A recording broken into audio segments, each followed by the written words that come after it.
Yo. Bismillahirrahmanirrahim. Assalamualaikum warahmatullahi wabarakatuh. Waalaikumsalam warahmatullahi wabarakatuh. Alhamdulillahirrahmanirrahim. Wa bihi nasta'inu ala umuri dunya wa ala alihi wa sahbihi ajma'in, amma ba'du.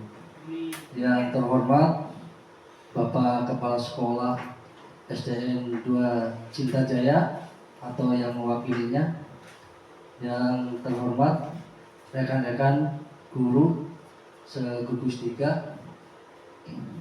Alhamdulillah pada kesempatan hari ini kita disatukan oleh Allah Subhanahu wa taala, di mana di tempat ini yang penuh barokah untuk mengikuti kegiatan presentasi tentang adanya diseminisasi budaya positif.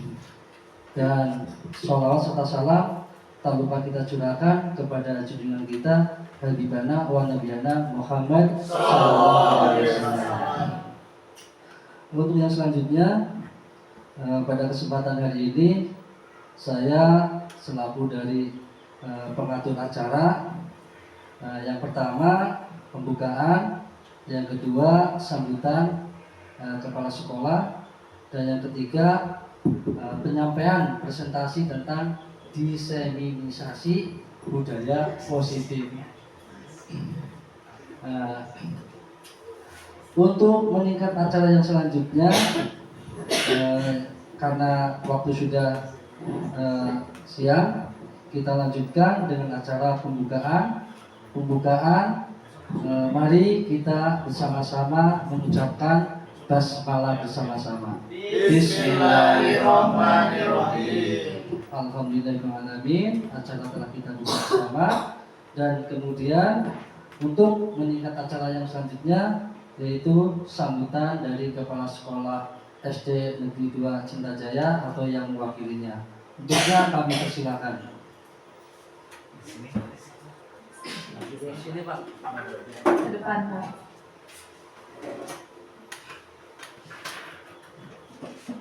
Assalamualaikum warahmatullahi wabarakatuh. Waalaikumsalam warahmatullahi wabarakatuh. Innal hamdalillah nahmaduhu wa nasta'inuhu wa nastaghfiruh wa na'udzu billahi min syururi anfusina wa min sayyiati a'malina. May yahdihillahu fala mudhillalah wa may yudlilhu fala hadiyalah. Asyhadu an la ilaha illallah wahdahu la syarikalah wa asyhadu anna Muhammadan abduhu wa rasuluh alladzi la nabiyya wa la rasula ba'da, amma ba'du. Pertama-tama marilah kita panjatkan puji serta syukur kita kehadirat Allah Subhanahu wa taala, yang mana pada hari ini kita diberikan nikmat yang tiada terhingga, yaitu nikmat iman dan Islam serta nikmat sehat jasmani dan rohani, sehingga kita semua dapat berkumpul dalam acara diseminasi tentang budaya positif. Sholawat serta salam semoga tercurahkan kepada Nabi kita semua, Habibana wa Nabiyana Muhammad sallallahu alaihi wasallam, kepada keluarganya, sahabatnya, tabi'un tabi'in, sehingga sampailah kepada kita semua selaku umatnya yang selalu menjunjung tinggi terhadap ajaran agamanya. Para Dewan Guru dan CGP Angkatan 11, Ibu Nia Agustina, alhamdulillah di sekolah kami di SD 2 Cinta Jaya ada calon guru penggerak pada angkatan 11 ini.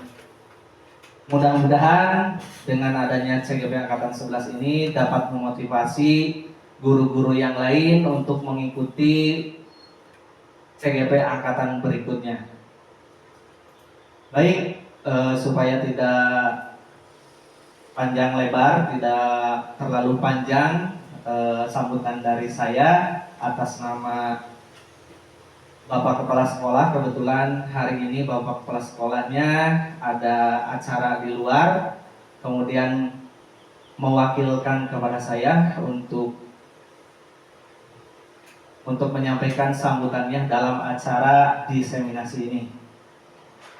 Dengan adanya diseminasi ini, mudah-mudahan nanti apa yang disampaikan oleh Ibu Nia Agustina dapat dipahami dengan baik oleh semua rekan guru semuanya.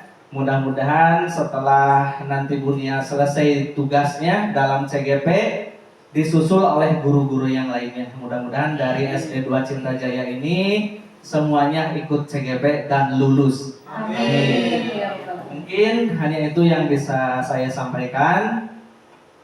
Selebihnya akan saya serahkan lagi kepada Bapak moderator. Kepadanya dipersilahkan.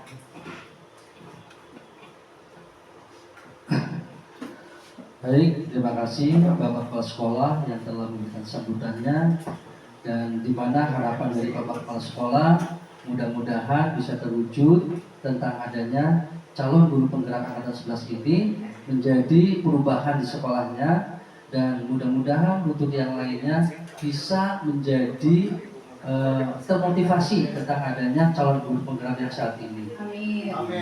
Dan tadi harapannya juga bahwa yang lainnya harus ikut dalam program guru penggerak ini.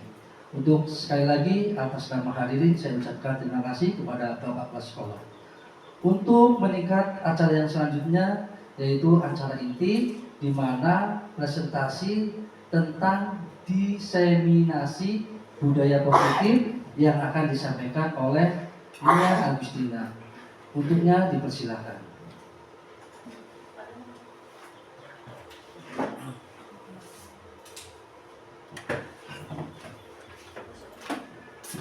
Bismillahirrahmanirrahim. Assalamualaikum warahmatullahi wabarakatuh. Waalaikumsalam warahmatullahi wabarakatuh. Alhamdulillahirrahmanirrahim. Wassalatu wassalamu ala asrofil anbiya'i wal mursalin wa ala alihi wa sahbihi ajma'in. Amma ba'du. Yang terhormat Bapak Kepala Sekolah SDN 2 Cinta Jaya, dan yang saya sayangi dan saya banggakan rekan guru di gugus 3. Terlebih dahulu kita panjatkan puji syukur kehadirat Allah Subhanahu wa taala yang mana atas berkat, rahmat dan sehat yang diberikan oleh Allah Subhanahu wa taala kita bisa melaksanakan diseminasi budaya positif. Salawat beserta salam semoga terlimpah curah kepada junjungan kita Habibana wa Nabiyana Muhammad Sallallahu Alaihi Wasallam, kepada keluarganya, sahabatnya, dan kepada kita selaku umatnya, yang mudah-mudahan nanti di akhir zaman kita mendapatkan syafaatnya. Amin ya Allah ya Rabbal Alamin. Baiklah Bapak Ibu guru hebat, mari kita mulai saja diseminasi budaya positif. Bagaimana Bapak Ibu, masih semangatkah? Karena ini waktu sudah siang. Baik. Nah, terkait budaya positif nih, karena ini hari sudah siang, maka saya ingin melihat dulu aura-aura positif dari Bapak Ibu semuanya. Coba silakan Bapak Ibu berdiri semuanya, berpandang-pandangan, saling menatap dan tersenyum Bapak Ibu.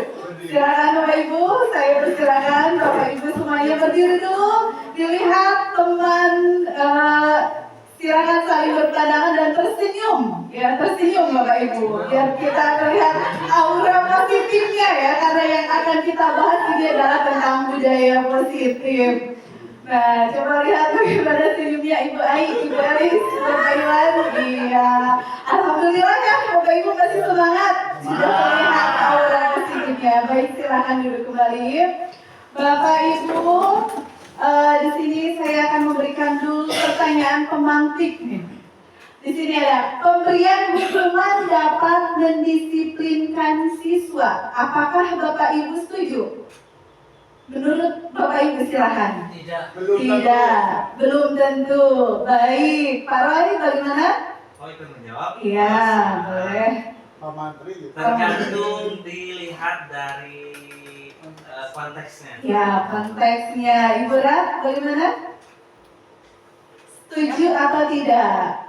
Atau tadi belum tentu katanya? Sementara. Baik, nomor 2. Pemberian hadiah meningkatkan prestasi siswa. Apakah Bapak Ibu setuju? Tidak. Baik. Kenapa tidak? Pak, mungkin ada alasannya Pak Hopur?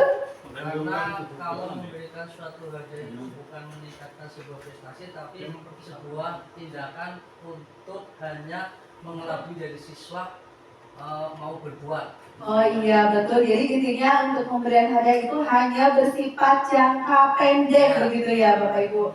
Baik, nomor 3, guru harus mampu memberi solusi untuk setiap siswa yang bermasalah. Apakah Bapak Ibu setuju? Setuju. Kemudian nomor 4, guru berperan sebagai teman bagi siswa. Bagaimana? Setuju sekali ya Bapak Ibu ya. Ini adalah merupakan pertanyaan-pertanyaan pemantik. Mudah-mudahan nanti setelah diseminasi ini kita bisa mendapatkan jawaban-jawaban dari pertanyaan ini ya Bapak Ibu. Baik, selanjutnya mari kita berpikir positif mindset-nya Bapak Ibu ya. Ini apakah itu budaya positif? Perwujudan dari nilai-nilai atau keyakinan universal yang diterapkan di sekolah. Menurut Bapak Ibu, budaya positif itu hal yang baik atau tidak baik? Baik. Contohnya Bapak Ibu seperti apa budaya positif itu? Senyum. Lalu apa? Sabar. Iya betul sekali, sopan santun. Nah tentunya di sekolah Bapak Ibu juga sama sudah melaksanakan budaya positif, namun hanya caranya saja yang mungkin agak berbeda, gitu ya Bapak Ibu.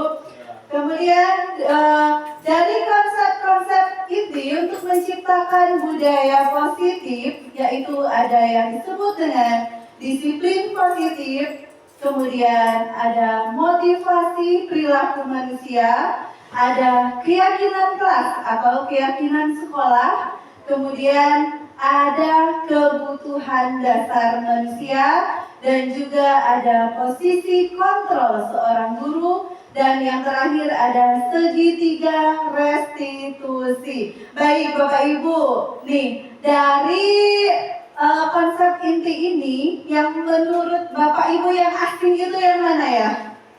Segitiga restitusi. Seperti apa itu ya segitiga restitusi? Mungkin bagi Bapak Kepala Sekolah, Bapak Roy ya sudah mulai menguasai mungkin ya. Sebenarnya ini Bapak Ibu, segitiga restitusi itu sebenarnya sudah kita laksanakan, namun kita belum tahu itu namanya segitiga restitusi. Padahal sering kita melaksanakan segitiga restitusi dan nanti akan dibahas di slide-slide berikutnya ya. Baik Bapak Ibu, sekarang saya minta cobalah buka ini ya. Tolong Bapak Ibu genggam tangannya semua, kemudian berpegangan Bapak Ibu. Sama temannya dong. Ayo, bukan seperti itu Bapak Ibu pegang. Nah, gitu.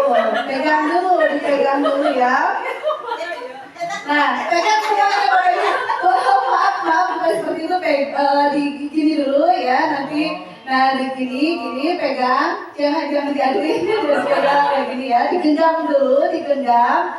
Nah, sekarang coba Bapak Ibu lihat temannya yang sedang menggenggam tangannya, ya, yang sedang menggenggam tangannya. Coba sama Bapak Ibu silakan mau direbut, mau dibujuk, mau di apapun itu, yang penting teman Bapak Ibu mau membuka genggaman tangannya. Bagaimana Bapak Ibu silakan? Mau dibujuk, mau digombal-gombalin, mau digimana silakan. Yang penting teman Bapak Ibu mau membuka tangannya. Pak Roy jangan, Pak Khadijah silakan ditarik tangannya, silakan Bapak Ibu ayo. Silakan, jangan ditinju-tinju Bapak Ibu, silakan.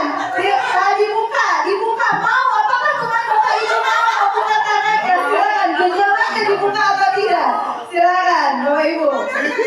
Ayo silakan Bapak Ibu. Bagaimana? Buka atau tidak?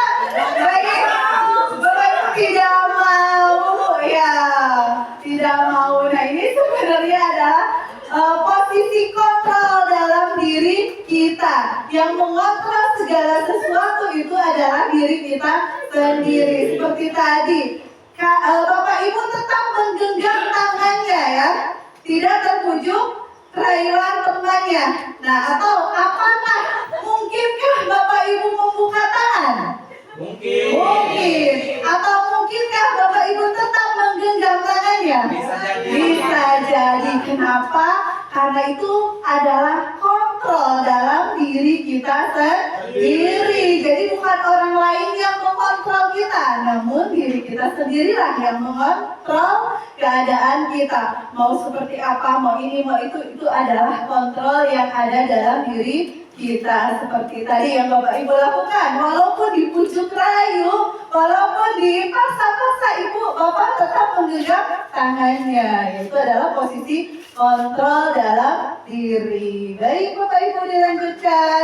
Dari posisi kontrol tersebut ada yang disebut dengan pergeseran paradigma teori kontrol, Dr. William Glasser. Nah, ilusi guru mengontrol murid. Ya Bapak Ibu, ilusi guru mengontrol murid. Seperti contohnya, murid mengerjakan PR.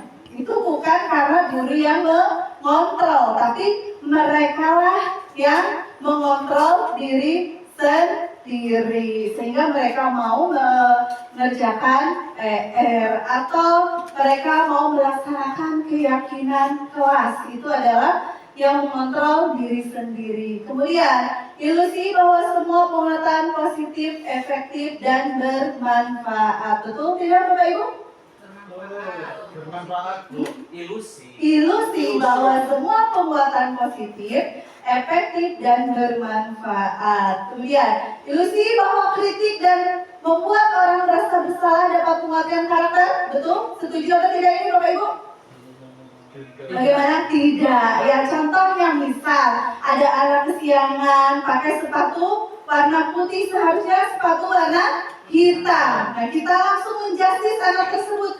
Kenapa kamu memakai sepatu ini? Keluar, tidak boleh masuk kelas. Nah, itu kan langsung mengkritik. Nah, nanti anak itu akan apa? Malu ya, akan merasa minder karena kita kritik langsung tanpa kita validasi dulu datanya, begitu Bapak Ibu. Dan kemudian juga mereka akan merasakan apa kepada kita? Marah, benci, dendam. Seperti itu yang akan terjadi. Kemudian ilusi bahwa orang dewasa memiliki hak untuk memaksa. Setuju tidak Bapak Ibu? Tidak. Ya sekali lagi itu kembali kepada kontrol diri masing-masing. Kita tidak punya hak untuk memaksakan kehendak. Lanjutkan Bapak Ibu.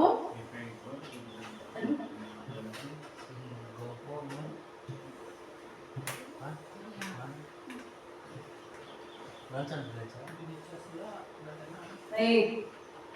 Ini di sini. Bagaimana seorang bisa berubah dari paradigma stimulus respon kepada pendekatan teori kontrol? Ini stimulus responnya, realitas kebutuhan kita sama. Teori kontrolnya, realitas kebutuhan kita berbeda. Betul Bapak Ibu? Apa yang saya butuhkan dengan apa yang dibutuhkan oleh Ibu itu berbeda. Sama juga dengan anak di kelas, berbeda kebutuhannya. Makanya kita harus paham dulu background anak itu datangnya dari mana. Kemudian semua orang melihat hal yang sama. Setiap orang memiliki gambaran berbeda. Betul Bapak Ibu? Betul ya. Seperti sekarang gambaran kita sekarang di sini pasti berbeda-beda. Ini Ibu Nia diseminasi untuk apa? Ini Pak Roy pasti punya gambaran seperti apa? Ibu Rat pasti punya gambaran seperti apa? Kemudian, hilang ya. Itu ada di pinggir. Oh, mana sih? Yang itu tuh, yang belah itu. Oh iya. Oke. Dilanjutkan ya Bapak Ibu. Kita mencoba mengubah orang agar berpandangan sama dengan kita. Teori kontrolnya, kita berusaha memahami pandangan orang lain tentang dunia. Betul Bapak Ibu? Ya. Betul sekali ya, seperti dunia pendidikan ini ya. Karena kita di dunia pendidikan itu sesuai dengan kodrat zamannya. Baik, perilaku buruk dilihat sebagai suatu kesalahan. Semua perilaku memiliki tujuan. Betul Bapak Ibu? Iya. Bapak Ibu juga memiliki tujuan tentunya. Menjadi guru tujuannya apa? saya mengikuti JGP tujuannya apa? Semua orang memiliki tujuan. Lanjut. Orang lain bisa mengontrol saya. Hanya Anda yang bisa mengontrol diri Anda. Betul? Betul. Seperti tadi sudah kita praktekkan ya dengan cara menggenggam tangan.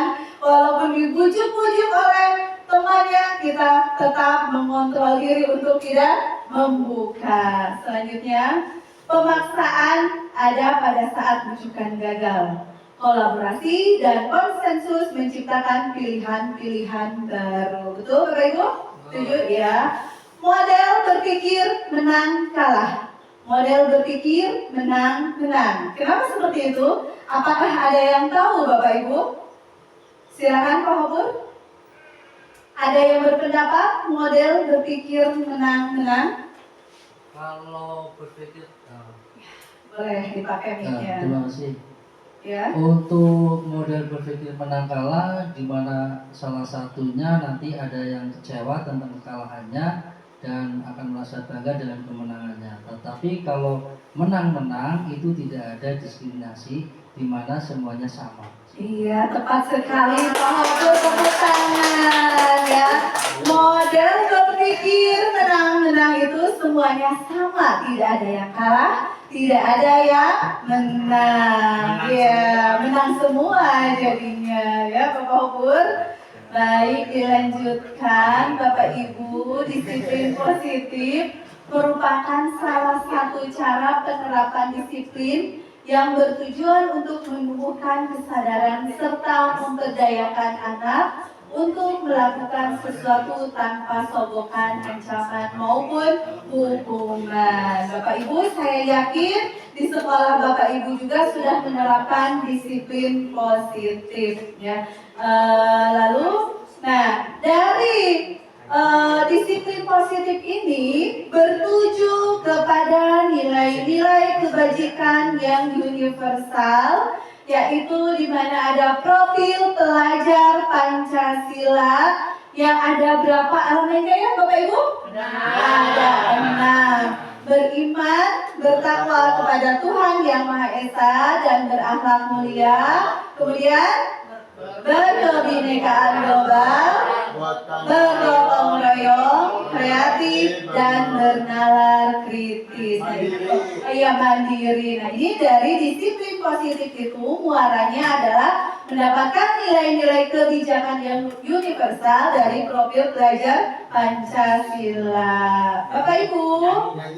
Oh iya, biar semangat, mari kita nyanyikan dulu profil pelajar Pancasila ya. Mari berdiri dulu Bapak Ibu. Kita nyanyi dulu sebentar. Ya.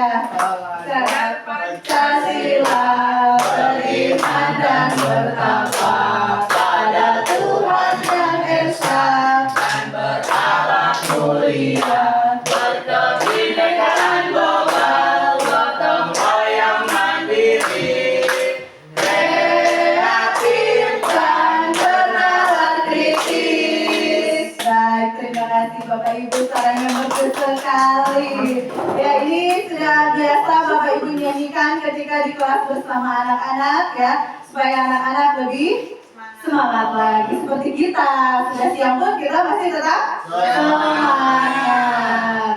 Dari motivasi perilaku manusia, Bapak Ibu, ini ada 3: menghindari ketidaknyamanan atau hukuman, mendapat imbalan atau penghargaan, kemudian menghargai diri dan menjadi orang yang mereka inginkan. Dari ketiga motivasi ini, manakah motivasi Bapak Ibu semuanya? Yang kedua Bapak Iwan, selalu ingin mendapat penghargaan seperti muridnya ya. Baik, Bapak Roy yang mana? Menghargai diri dan menjadi orang yang mereka inginkan. Iya, tepat sekali Pak Roy, karena kita merupakan orang dewasa ya. Jadi kita termotivasi untuk menghargai diri dan menjadi orang yang mereka inginkan. Kalau murid-murid mungkin lebih terpaku kepada menghindari ketidaknyamanan atau hukuman dan mendapatkan imbalan dan penghargaan Bapak Iwan ya. Baik, dilanjutkan Bapak Ibu. Nah, di sini seru sekali ya. Ada hukuman, konsekuensi, dan restitusi. Hukuman itu sangat menyakitkan ya Bapak Ibu. Kalau konsekuensi itu apa? Apa yang kita terima ya dari segala yang sudah kita perbuat. Ya, tanggung jawab restitusi adalah merupakan sebuah solusi ya, Bapak Ibu. Baik, kita lihat di sini. Kelihatan nggak ya? Oke, baik. Di zoom ya. Tambah itu tambah.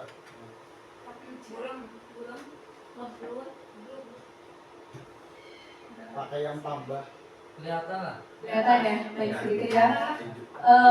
Kalau hukuman Bapak Ibu ini Oh, ini sesuatu yang menyakitkan harus terjadi.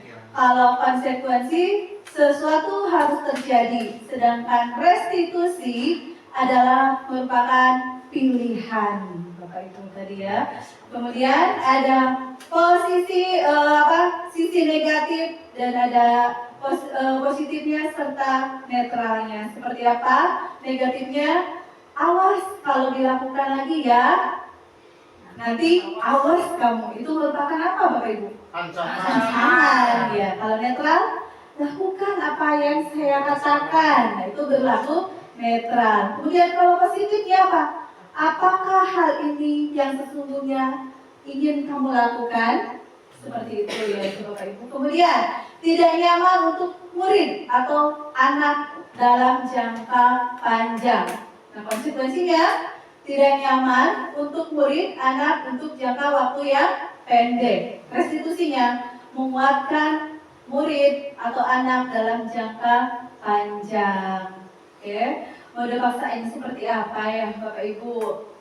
Mendorong menyalahkan diri, stimulus responnya mendorong kepatuhan, teori konternya mendorong disiplin positif. Ini sama saja ke bawahnya ya Bapak Ibu. Mungkin ya nanti tidak perlu dibacakan semuanya ya Bapak Ibu. Baik Bapak Ibu. Baca lagi ya. Berdasarkan bagan di atas, berikut adalah penjelasan tentang hukuman, konsekuensi dan restitusi. Hukuman tidak terancam, bersifat satu arah, bisa berupa hukuman fisik, psikis, atau kata-kata kasar. Betul sekali ya Bapak Ibu. Ketika anak terlambat sekolah, kita langsung menegurnya, langsung memberikan hukuman. Nah, itu karena secara spontan kita lakukan. Ya, bisa saja kita menyuruh anak untuk membersihkan WC, itu merupakan suatu hukuman.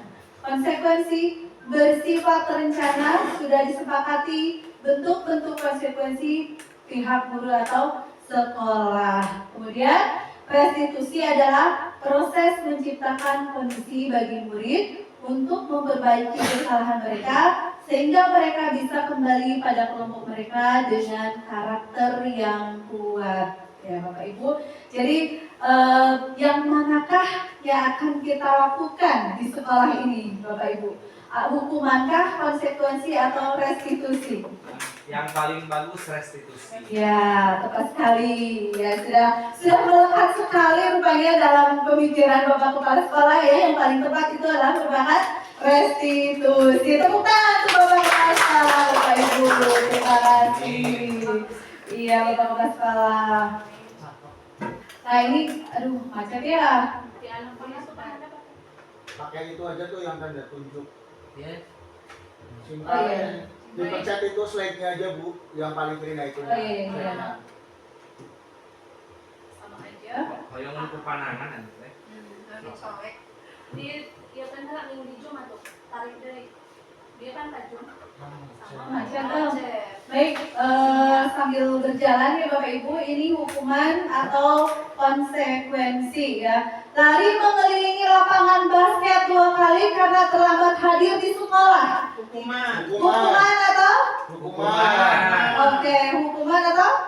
Konsekuensi? Hukuman. Baik. Mencatat 100 kali di dalam buku kalimat saya tidak akan terlambat lagi karena terlambat ke sekolah. Hukuman. Membersihkan coretan yang dibuatnya di meja tulis. Konsekuensi. Kemudian murid diminta untuk push up 15 kali karena tidak menggunakan masker ke sekolah. Hukuman. Berdiri di depan kelas sambil mengangkat kaki. 1, karena tidak bisa menjawab pertanyaan. Membersihkan WC karena merusak pensil teman.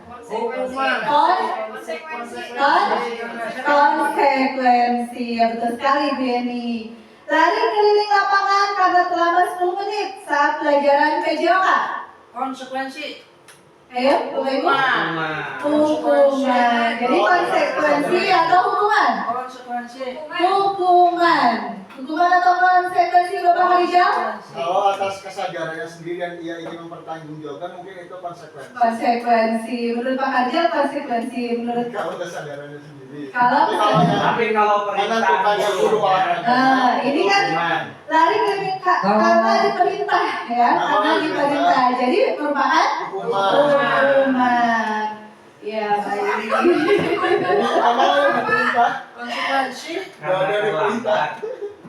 Lari keliling konsekuensi. Kalau menurut saya ini konsekuensi karena di mana suatu pelajaran PJK itu di Ya. mana saat teman-temannya sudah pemanasan pemanasan baik lari ataupun gerak yang ringan dan sedang itu adalah terlambat 10 menit. Nah, itu konsekuensinya untuk mengikuti pemanasan. Jadi Baik. seperti itu. Jadi apa? Kesimpulannya konsekuensi. Kita melihatnya saat pelajaran PJOK. Masa tersebut terlambat 10 menit.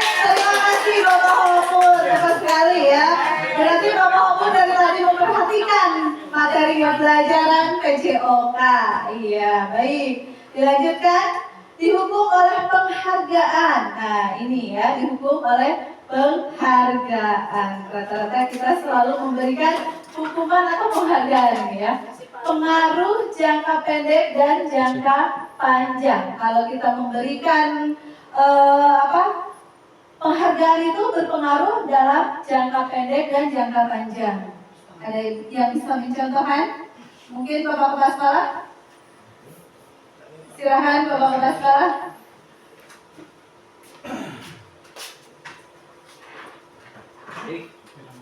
Baik, mungkin contohnya seperti ini. Dari dihukum oleh penghargaan. Misalkan ketika anak itu mendapat hadiah karena berhasil juara pada lomba, nah itu pengaruhnya kepada teman-teman sebayanya itu menganggapnya bahwa wah dia adalah anak yang paling pintar gitu, yang lain tidak gitu. Iya, betul Mungkin sekali. salah satunya seperti itu. Ya, baik Bapak Kepala Sekolah, betul sekali. Sehingga penghargaan itu tidak efektif ya, karena si A mendapatkan hadiah, sementara yang satunya lagi tidak mendapatkan hadiah. Dan itu juga penghargaan dapat merusak hubungan. Seperti apa hubungannya? Jadi dengan teman-temannya mereka akan nanti saling bermusuhan ya. Jadi ya kamu mah dapet deh dibantuin sama bu guru gitu kan, nanti jadi akan merusak hubungan. Kemudian penghargaan mengurangi ketepatan dan juga penghargaan mengurangi kualitas. Penghargaan mematikan kreativitas. Nah ini penghargaan mematikan kreativitas, mungkin Bapak Iwan bisa membantu menjelaskan penghargaan mematikan kreativitas. Silakan Bapak Iwan. Menurut Bapak Iwan seperti apa?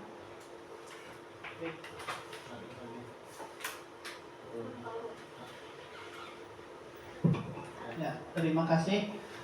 Penghargaan mematikan kreativitas. Nah, di sini tentu saja penghargaan itu ada sisi positif dan juga ada sisi negatifnya. Ya, di sini penghargaan mematikan kreativitas artinya bahwa penghargaan itu di situ sudah membuat orang merasa puas terhadap apa yang sudah diperolehnya sehingga tidak ingin berbuat sesuatu yang lebih lagi. Jadi di situ bukannya meningkatkan motivasi, tapi justru malah menurunkan motivasi. Kurang lebihnya menurut saya seperti itu. Iya, baik Bapak Iwan, betul sekali ya. Jadi justru bukan meningkatkan semangat, tetapi justru malah mematikan kreativitas. Kemudian juga penghargaan menghukum, kemudian motivasi dari dalam diri atau intrinsik. Baik Bapak Ibu, dilanjutkan.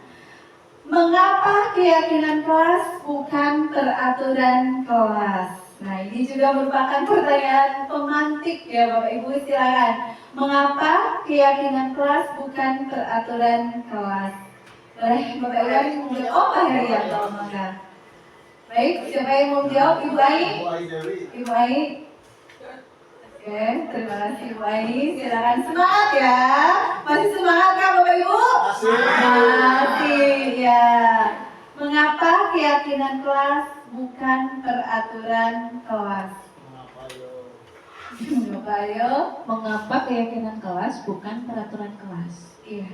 Kalau menurut saya pribadi, jika dilaksanakan peraturan kelas, itu berarti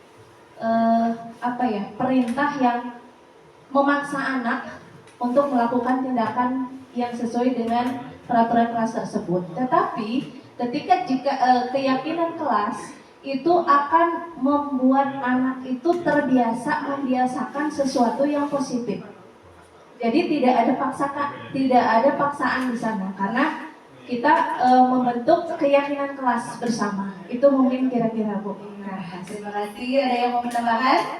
Tepuk tangan dulu untuk Ibu Ai. Ibu Yani mungkin menambahkan? Baik. Mengapa keyakinan kelas bukan peraturan kelas? Ayo. Ke atas Kak. Baik, menambahkan sedikit dari yang disampaikan Bu Ani, mengapa keyakinan kelas bukan peraturan kelas?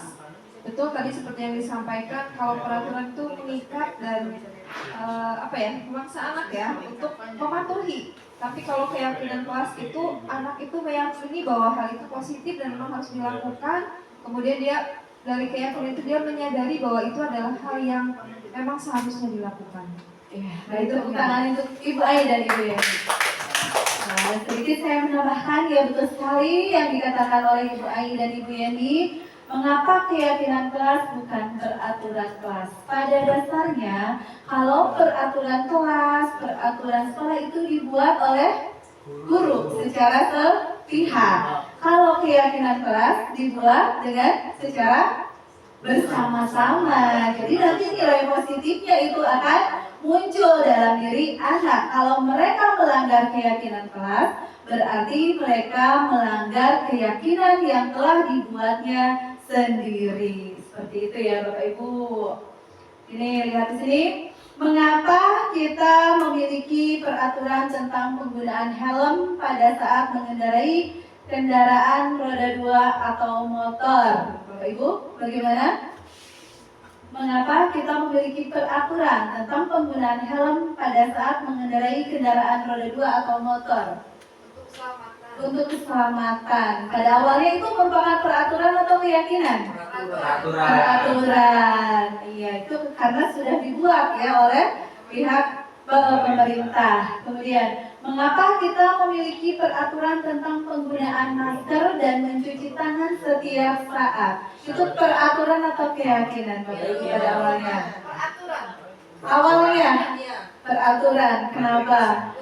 Untuk kesehatan ya, karena kita takut ada COVID dan sebagainya, dan pada akhirnya kita meyakini dengan tidak memakai masker, dengan tidak mencuci tangan, maka penyakit itu akan sampai kepada kita. Iya, baik Bapak Ibu, dilanjutkan.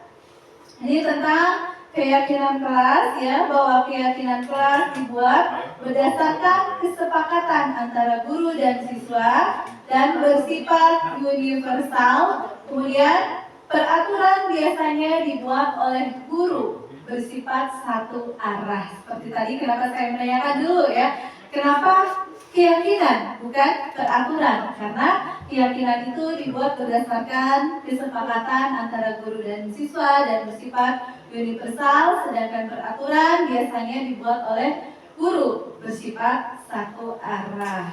Baik, Bapak Ibu, dilanjutkan. Prosedur pembentukan keyakinan sekolah atau keyakinan kelas.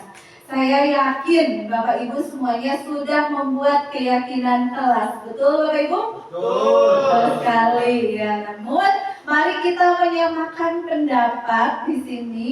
Apakah yang Bapak Ibu buat keyakinannya sudah sesuai atau belum? Baik, yang pertama, mempersilahkan warga sekolah atau siswa untuk mencurahkan ide tentang peraturan yang akan disepakati. Jadi kita bertanya dulu kepada siswa apa yang ingin mereka curahkan atau peraturan apa yang ingin mereka tuangkan di dalam kelas. Kemudian kita mencatat semua masukan. Semuanya kita tampung, kita catat, dan nanti kita ganti kalimat negatif menjadi positif. Nah, di sini ya, ganti kalimat negatif menjadi kalimat positif. Seperti apa ya contohnya, Bapak Ibu, Ibu Yani? Seperti apa ya? Kalimat negatif menjadi kalimat positif dalam keyakinan kelas. Seperti apa Ibu Yani? Contohnya, mungkin bisa memberikan salah satu contoh. Contohnya mungkin gini, kalau kalimat negatif Ya, jangan buang sampah sembarangan. Ya, Itu kalimat betul. negatif kan, jangan itu ya, kalau anak dibilang jangan itu justru melakukan gitu. Ya. Kita ubah menjadi kalimat positif, tapi buanglah sampah pada tempatnya. iya, tepat sekali Bu Eni. Kalimat negatifnya, jangan buang sampah sembarangan. Kemudian kita ubah menjadi kalimat positif. Buanglah sampah pada tempatnya. Kemudian jangan masuk terlambat atau datang ke sekolah terlambat. Tapi kita ubah kalimat positif menjadi datanglah tepat waktu. Betul sekali Bapak Ibu.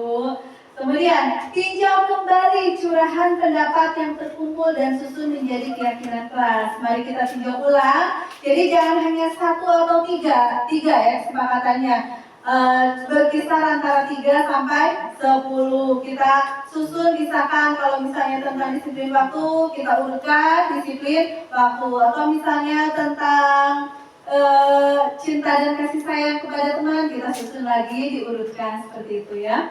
Kemudian meninjau dan menyetujui dan menandatanganinya. Nah, Bapak Ibu, apakah keyakinan kelas yang Bapak Ibu buat itu sudah ditandatangani oleh anak-anak atau peserta didik ya? Belum. Nah, ini mungkin hal yang baru ya Bapak Ibu. Kalau saya waktu menjadi guru kelas kemarin ya, saya sudah mencoba menandatanganinya bersama anak-anak di kelas itu. Setiap mereka membuat keyakinan kelas dengan menempelkan menggunakan sticky note itu, kami menandatanganinya semuanya. Kalau bagaimana nanti kalau misalnya katanya belum bisa menandatangani ya, boleh dengan apa? Dengan cap jempol. Bisa kita lakukan malah lebih bagus ya, di pinggir-pinggirnya seperti figuran. Nanti boleh Bapak Ibu mencoba mengimplementasikan di kelasnya dengan meninjau dan menyetujui serta menandatangani kesepakatan kelas. Kemudian keyakinan kelas kita tempel di dinding kelas, tapi Bapak Ibu kita tempelnya di tempat yang terlihat, jangan terlalu tinggi, nanti tidak terbaca oleh anak-anak. Ya, jadi mereka nanti akan apa ya keyakinan kelasnya, apa ya, nanti mereka bertanya-tanya, dikhawatirkan lupa. Namun ditempelah di tempat yang mudah mereka baca. Seperti itu Bapak Ibu. Baik, sebenarnya saya punya video nih contoh membuat keyakinan kelas, tapi mungkin waktunya ya nanti dicoba di akhir saja. Kemudian ada 5 posisi kontrol guru Bapak Ibu. Nah, kita sebagai guru harus tahu posisi manakah kita, berada di posisi manakah kita sebagai guru. Apakah sebagai penghukum atau pembuat merasa bersalah, kemudian posisi kontrol menjadi teman, atau juga bahkan menjadi pemantau dan menjadi manajer. Kira-kira nih, mana posisi kontrol Bapak Ibu yang sudah Bapak Ibu lakukan selama ini? Ibu Rat mungkin? Punten, mic-nya.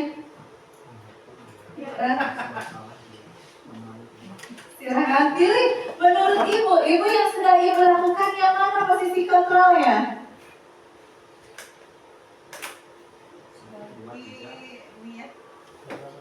Jadi pemantau Pak ya. Oh ya, baik, menjadi pemantau. Kemudian boleh lebih dari satu, Bu. Jadi teman. Jadi teman. Kemudian oh itu dulu, baik Ibu. Terima kasih Ibu. Kemudian Ibu Elis mungkin mau menjawab posisi mana yang sudah tepat menurut Ibu yang sudah Ibu lakukan di sekolah? Sebagai pemantau, Ya, sebagai teman, ya. Oh, udah. Ya, Pak Kepala Sekolah. Karena sudah jadi kepala sekolah, saya itu posisi manajer. Iya, tepuk tangan Kepala Sekolah. Luar biasa sekali. Ibu Ai, menjadi apa Ibu Ai? Kalau saya cenderung dari 3 ke bawah. 3 ke bawah. Sebagai teman iya, Iya. sebagai pemantau juga, Iya. sekaligus sebagai manajer. Iya. Apa yang sudah Ibu lakukan sebagai teman kepada murid? Kita itu berusaha ke anak itu tidak ada, maksudnya bukan tidak ada batasan tapi Ya. Jadi kita menganggap, kita masuk ke dunia anak sebagai teman. Jadi saat kita sudah dianggap teman sebagai anak, sebagai teman oleh siswa, siswa itu jika ada merasa kesulitan tidak akan sulit karena sudah menganggap kita teman. Iya, tepat sekali Bu Ai. Baik Pak Karijal, mungkin boleh Bapak Karijal sudah menempatkan posisi kontrol yang mana? Ya, baik, terima kasih Ibu Nia untuk saya sebagai guru kelas 6. Insya Allah saya sudah menempatkan posisi kontrol guru yaitu sebagai teman dan sebagai manajer. Nah, Alhamdulillah. khususnya di sini ketika menjadi teman adalah mungkin pada saat saya melakukan kegiatan-kegiatan konseling atau pembinaan beserta peserta didik saya. Adapun ketika saya berperan untuk posisi kontrol sebagai manajer, itu biasanya dalam progres misalnya ada kegiatan sesuatu itu siswa saya kebanyakan belum bisa untuk mengembangkan jiwa leadershipnya, sehingga di situ saya perlu untuk terjun langsung dan memberikan bimbingan. Jadi posisi sebagai fasilitator begitu untuk kegiatan. Mungkin itu dari saya. Iya, baik, terima kasih Pak Karijal. Pak Heri mungkin? Sudah cukup baik. Jadi penghukum, pembuat rasa bersalah, teman, pemantau, manajer. Jadi kita itu ada 5 posisi kontrol guru. Ini kalau ditayangkan cukup nggak ya waktunya? Tinggal 15 menit lagi. Nanti yang restitusi aja ya, baik. Baik Bapak Ibu, tadi Bapak Ibu tidak ada yang memilih sebagai penghukum ya, karena memang itu sangat ekstrim sekali, horor ya Bapak Ibu untuk menghukum anak-anak. Nah di sini jadi penghukum itu seperti apa sih ya? Nah di sini penghukum itu menghardik ya Bapak Ibu, menunjuk-nunjuk, berkaca pinggang, membentak. Nah itu adalah sebagai seorang penghukum. Guru memposisikan dirinya sebagai seorang penghukum. Namun pernah nggak ya kita selama ini melakukan itu? Kita akui saja yang memang pernah, walaupun kita tahu sekarang itu adalah bahwa penghukum itu tidak baik, kurang baik bagi psikolog anak ataupun bagi kita nantinya. Nah, anak apa? Kalau kita menjadi posisinya sebagai penghukum, anak akan menjadi pendendam, Bapak Ibu.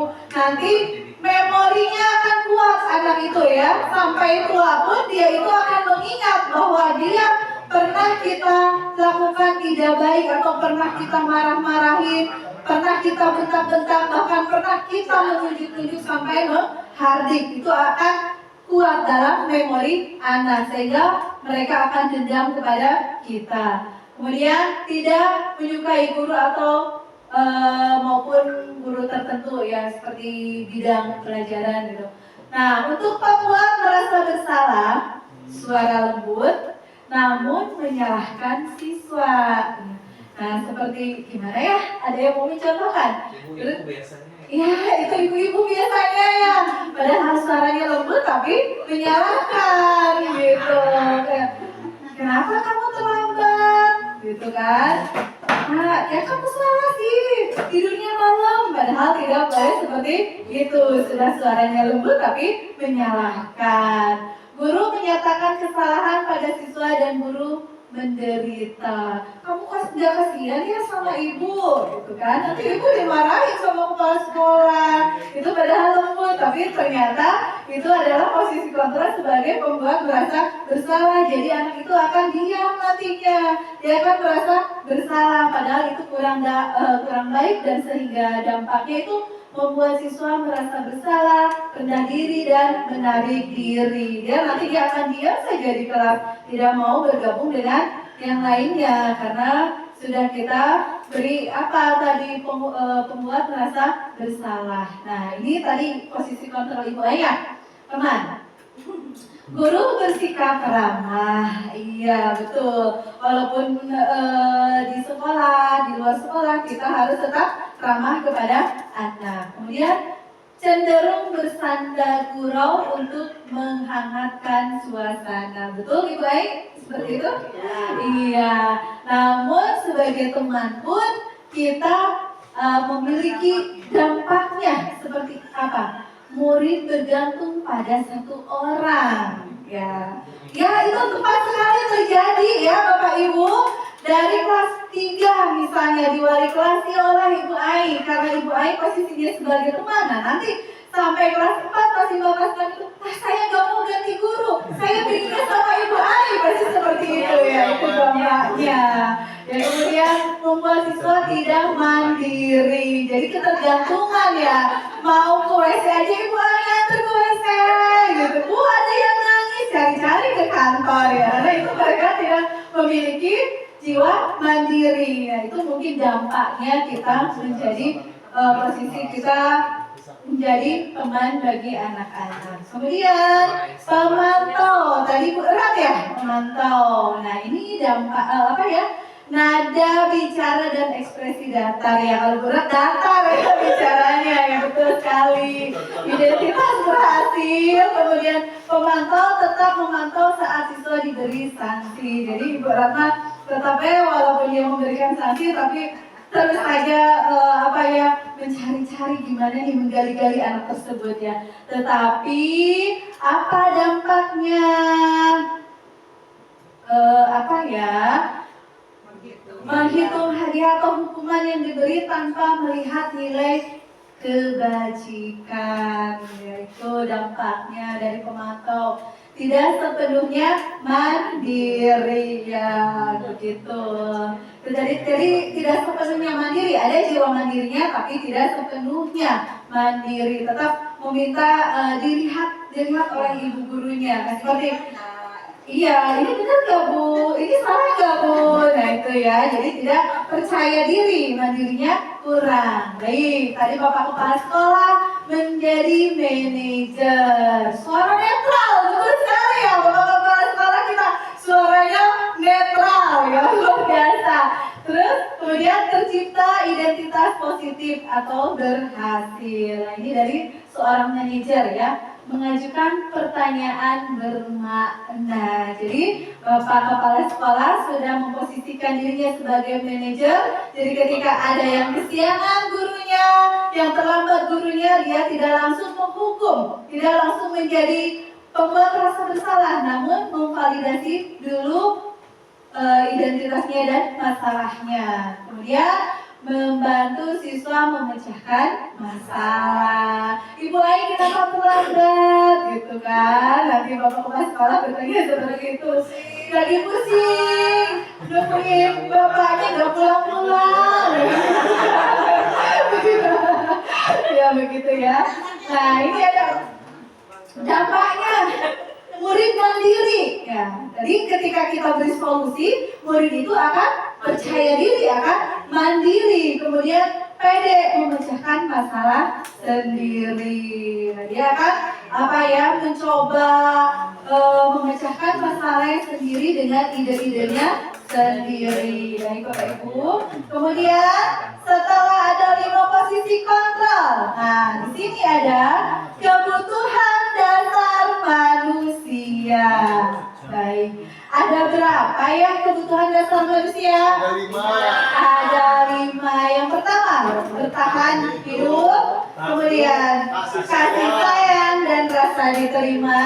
Lalu penguasaan, kebebasan dan kesenangan.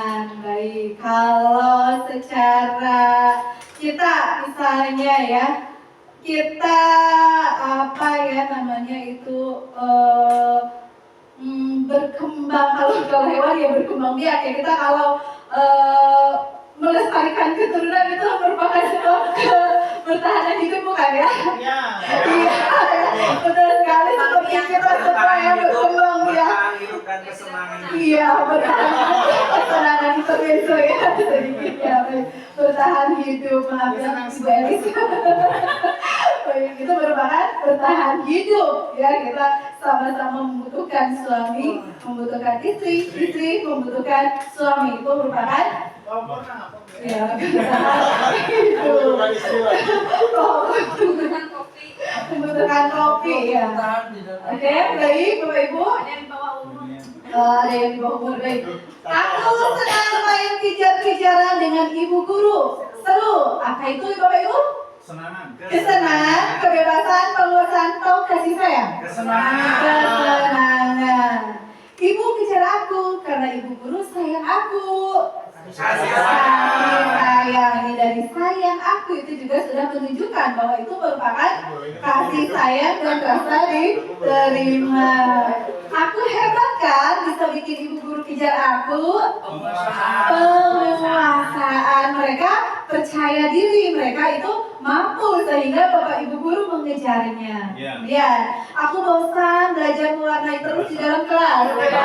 Kebebasan, anak-anak juga memerlukan kebebasan. Jadi kita sebagai guru itu jangan monoton ngajarnya di kelas-kelas terus, tetapi marilah kita mencoba mengeksplor alam, itu mungkin akan lebih menggiatkan mereka. Itu sebenarnya merupakan kebebasan bagi mereka. Ya, baik Bapak Ibu. Dunia berkualitas. Siapakah orang-orang yang paling penting dalam hidup Anda? Ya, baik. Silakan dijawab. Silakan dijawab. Siapakah orang-orang yang paling penting dalam hidup Anda? Ibu Ain. Yang paling penting dalam kehidupan saya adalah keluarga yang utuh.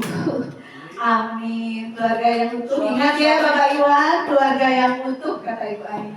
Yang kedua, nilai-nilai kebajikan apa yang terpenting dalam hidup Anda, Bapak Kepala Sekolah?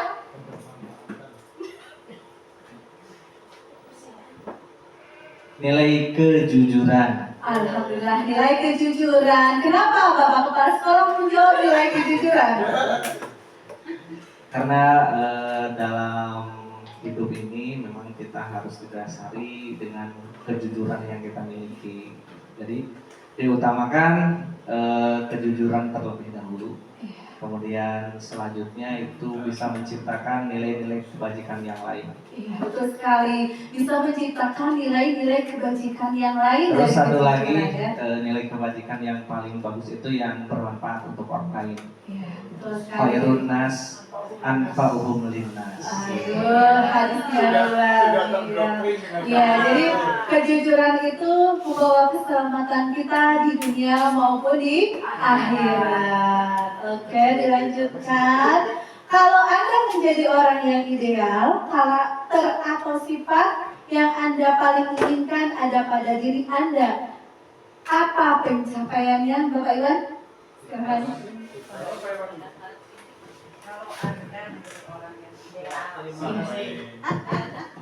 Karakter atau sifat yang saya inginkan pada diri saya yaitu mandiri dan bertanggung jawab.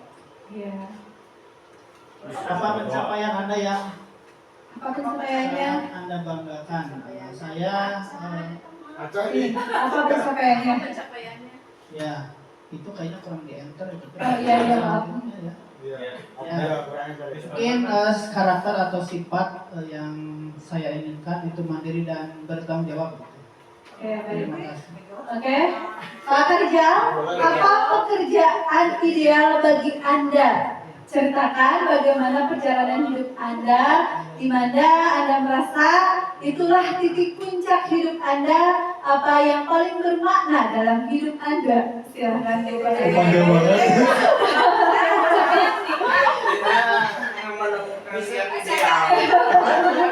Dan perjalanan hidup Anda seperti apa? Ceritakan Bapak Karijal. Dan puncak titik hidupnya seperti apa Ya, yang bermakna? pekerjaan ideal yang saya inginkan adalah menjadi seorang guru. Karena untuk menjadi seorang guru itu selama masa hidup kita, seperti yang disampaikan Pak Roy, kita akan terus-menerus melakukan kebermanfaatan. Kita akan terus memperluas ekspansi kebermanfaatan kita dengan ilmu yang bermanfaat. Karena harapan terbesarnya adalah siapa yang tahu bahwasanya salah satu dari murid kita itu nantinya yang menarik tangan kita ke surganya Allah. Iya, tepuk tangan buat Kak Rija. Betul sekali ya, menjadi seorang guru. Karena apa kita ini di sini sebagai seorang guru sudah tercapai kita ya pekerjaannya menjadi seorang guru ya, yang tentunya nanti kita akan membuat anak-anak itu membawa kita ke surga seperti apa yang dikatakan oleh Kak Rija. Kemudian ini sesi terakhir yaitu segitiga restitusi. Apa sih segitiga restitusi itu ya, Bapak Kepala Sekolah? Iya, apa ya Pak, Bapak Kepala Sekolah? Segitiga restitusi itu? Jadi segitiga restitusi adalah langkah atau metode yang nantinya akan dilakukan oleh seorang guru terhadap anaknya ketika siswa tersebut mempunyai masalah, dan kita jangan langsung istilahnya membenarkan bahwa dia itu bersalah, tapi kita itu harus memvalidasi dulu, kemudian menstabilkan identitas, kemudian menanyakan keyakinan. Jadi jangan langsung memberikan judge gitu bahwa anak itu bersalah, tapi harus diselidiki dulu sebelum memberikan keputusan yang bermanfaat untuk semua. Iya, tepat sekali. Saya yakin Bapak Ibu semuanya sudah melaksanakan restitusi. Ya, yang pertama kita lakukan itu adalah apa?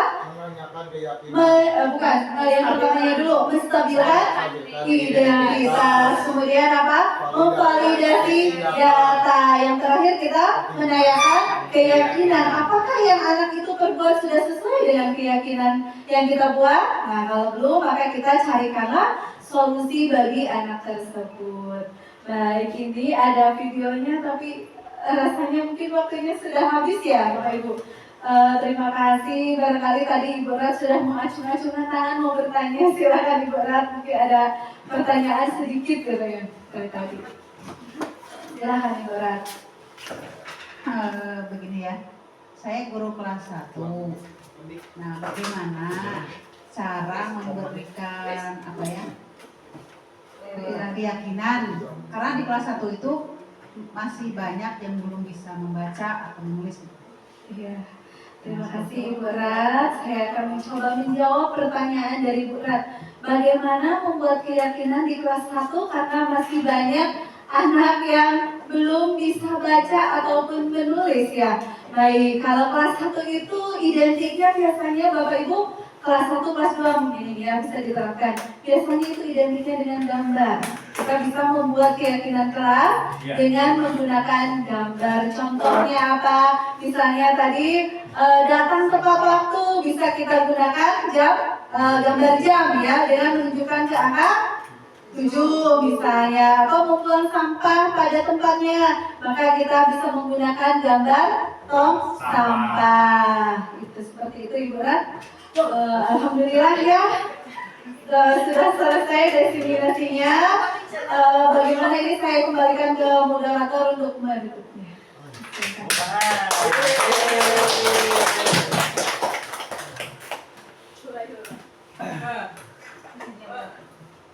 Wah, hebat sekali ya apa yang disampaikan oleh Ibu Nia tadi tentang sebuah ilmu di mana mungkin kita sebagai selaku pendidik sudah mengamalkan, tetapi kita tidak menyadari bahwa itu adalah ilmu tentang diseminasi budaya positif.